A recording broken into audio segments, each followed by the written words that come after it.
Дождь барабанил по стеклу витрины с раннего утра. Ян работал в своей мастерской, окружённой ароматами канифоли, старого дерева и лака. Он был реставратором старинных музыкальных инструментов, человеком, который возвращал голоса тому, что давно замолчало. На верстаке лежала виолончель XIX века, но работа не шла. Последние 2 года Ян жил словно в полусне, с тех пор, как неизлечимая болезнь унесла его 10-летнего сына Марка. Ян запер мастерскую, сел в машину и поехал за город, к поставщику, у которого нашлась редкая еловая древесина для деки. Мысли его, как всегда, были далеко, а дорога после ливня превратилась в скользкое месиво. На одном из глухих лесных перекрестков из-за стены тумана внезапно вылетел потерявший управление грузовик. Удар был страшным. Внедорожник Яна несколько раз перевернулся и вылетел в глубокий кювет, врезавшись в вековую сосну. Машина превратилась в груду искорёженного металла. Ян был зажат в салоне, грудную клетку сдавило рулем, а сознание медленно уплывало сквозь пелену невыносимой боли. Он понимал, что на этой заброшенной дороге его вряд ли найдут вовремя. Силы покидали его. И вдруг, в этой звенящей тишине угасающего сознания, передняя дверь машины тихо скрипнула.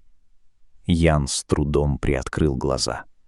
На пассажирское сиденье рядом с ним забралась молодая девушка.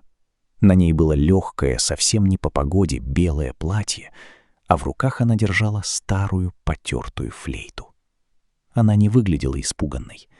Девушка протянула руку и коснулась его холодного лба. Ее ладонь была удивительно теплой. «Потерпи немного», — тихо, но отчетливо сказала она. Голос ее звучал, как чистая музыка. «Скоро придет мой отец. Он спасет тебя. У него чуткие руки. А когда очнешься, передай ему, что я сыграла ту самую мелодию. И скажи, что мне больше не холодно». Ян хотел спросить, кто она, но девушка приложила флейту к губам. Салон разбитой машины наполнился невероятной, умиротворяющей мелодией, от которой боль Яна отступила, и он провалился в глубокое забытье.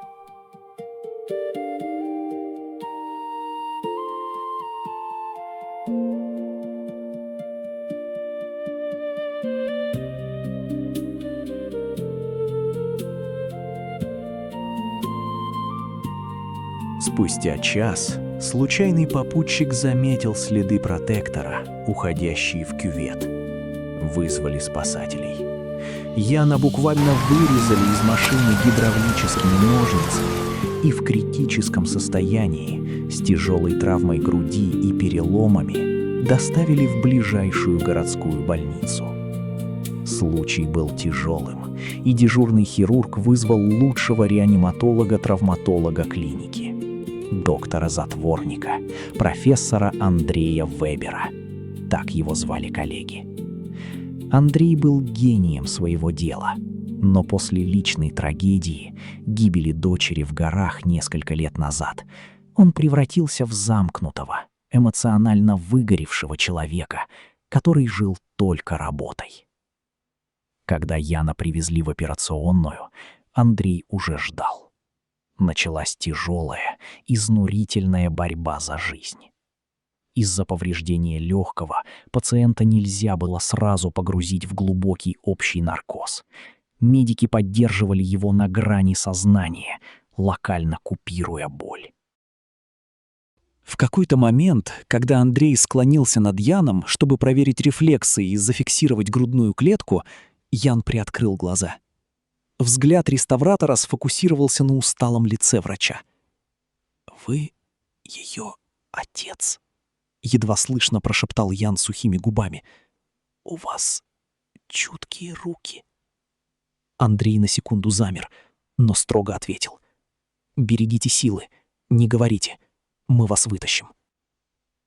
«Она просила передать». Ян закашлялся, но упрямо продолжил, цепляясь за сознание. «Она сыграла ту мелодию, и просила сказать, что ей больше не холодно. Инструмент в руке Андрея дрогнул. Он мгновенно побледнел. Ассистенты заметили, как у профессора перехватило дыхание. «Что вы бредите? Какая мелодия? О ком вы?» Голос врача сорвался на шепот. «Девушка в белом, с флейтой», — прошептал Ян, снова уходя в беспамятство. «На вашей флейте 3 серебряных кольца и трещина у основания». Андрей пошатнулся. Шагнуть назад ему помогла медсестра. Профессор тяжело дышал. «Это невозможно», — пробормотал он, и по его щеке покатилась слеза. «Моя дочь, Алена, она была флейтисткой. Она погибла под лавиной 3 года назад.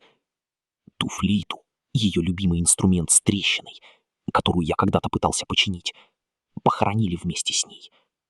Никто в этой клинике не мог знать таких деталей. Я никому об этом не рассказывал». Операционная замерла. Профессор смотрел на умирающего на столе человека, который только что принес ему весточку с того света. Весточку, которую Андрей умолял небо дать ему каждую ночь в течение 3 лет. Ей больше не холодно. Эти слова растопили лед, сковавший его душу с момента трагедии в заснеженных горах. Андрей закрыл глаза на долю секунды, сделал глубокий вдох, и когда открыл их, в них уже не было прежней усталости и безразличия. В них горел огонь. «Так, коллеги», — твердо и властно произнес он, вытирая слезы тыльной стороной перчатки. «Назад к делу. Этот человек должен жить, во что бы то ни стало. У нас с ним впереди очень долгий разговор. Анестезиолог, добавляйте препарат. Начинаем вентиляцию. За работу». Спустя 4 часа сложнейшая операция была завершена успехом. Ян был спасен, а доктор Андрей впервые за 3 года улыбался, глядя на рассвет за окном операционной. Обретя потерянный покой, он знал, что смерть — это не конец.